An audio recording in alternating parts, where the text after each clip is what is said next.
ಅತ್ತೆ, ನನ್ನ ಮಗ ಡಾಕ್ಟರ್ ಆಗಿದ್ದಾನೆ. ನಾಳೆ ದಿವಸ ಈ ಹಳ್ಳಿಗೆ ಬಂದು ಈ ಜನಗಳ ಸೇವೆ ಮಾಡಿ ನನಗೆ ನಮ್ಮ ಕುಟುಂಬಕ್ಕೆ ಒಳ್ಳೆ ಹೆಸರು ತಂದ್ಕೊಡ್ತಾನೆ ಅಂತ ಏನೇನೋ ಆಸೆ ಇಟ್ಕೊಂಡಿದ್ರು.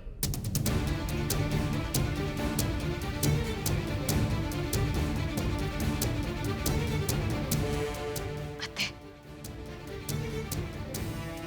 ಇಂಥವ್ರಿಗೆ ಮದುವೆ ಮಾಡಕ್ ಹೊಟ್ಟಿದ್ರಲ್ಲ, ಯಾವಾಗ ಲಗ್ನ ಮಾಡ್ತದೋ? ಆಸೆ ಎಲ್ಲ ಈ ಕ್ಷಣಕ್ಕೆ ನೀರ್ನ ಕೊಚ್ಕೊಂಡು ಹೊಂಟಾಯ್ತು. ಯಾವುದೇ ಕಾರಣಕ್ಕೂ ಇಂಥವ್ನಿಗೆ ಲಗ್ನ ಮಾಡ್ಸಕ್ ಒಂದು ಹೆಣ್ಣು ತಂದು ಆ ಹುಡುಗಿ ಭಾಳ ಹಾಳು ಮಾಡಕ್ ನನಗಂತೂ ಇಷ್ಟ ಇಲ್ಲ. ನೋಡಿದ್ರ ಮಹೇಶ್, ಯಾವಾಗ್ಲೂ ನನ್ನ ತಮ್ಮ ಅಂದ್ರೆ ನನ್ನ ಜೀವ, ಅವನಿಲ್ದೆ ನಾನಿಲ್ಲ, ಹಾಗೆ ಹೀಗೆ ಅಂತ ಬೆಟ್ಟದಷ್ಟು ಪ್ರೀತಿ ಇಟ್ಕೊಂಡಿದ್ರು. ಇವ್ರ ಮನ್ಸು ಚೂರ್ ಚೂರ್ ಆಗೋ ಹಾಗೆ ಮಾಡ್ಬಿಟ್ರಲ್ಲ. ಇವ್ರಿಗೆ ಹೀಗೆ ಮಾಡೋದಕ್ಕೆ ನಿಮ್ಗೆ ಹೇಗಾದ್ರೂ ಮನ್ಸು ಬಂತು? ಮಾತಾಡ್ಬೇಡ ನೀನು. ಇದೆಲ್ಲ ನಿಂದೆ ಪ್ಲಾನ್ ಅನ್ನೋದು ನಂಗೆ ಚೆನ್ನಾಗಿ ಗೊತ್ತು. ಎಲ್ರ ಮುಂದೆ ಒಳ್ಳೆಯೊಳಾಗುವಂಗೆ ನನಗೆ ಮದುವೆ ಮಾಡಿಸ್ಬೇಕು ಅಂತ ನಾಟಕ ಆಡಿ ಈಗ ಒಳಗೆ ನಾನು ಮರ್ಯಾದೆ ಕಳಿಬೇಕು ಅಂತ ಪ್ಲಾನ್ ಮಾಡಿದ್ಯಾ?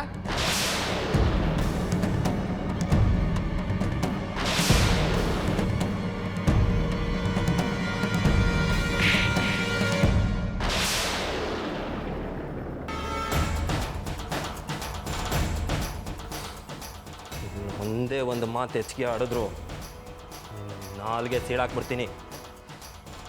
ಅವಳು ನಿನ್ನ ಅತ್ತಿಗೆವ. ಈ ಅಟ್ಟಿಲಿ ಎಲ್ಲರಿಗೂ ಒಳ್ಳೇದಾಗಲಿ ಅಂತ ಬಯಸೋರು.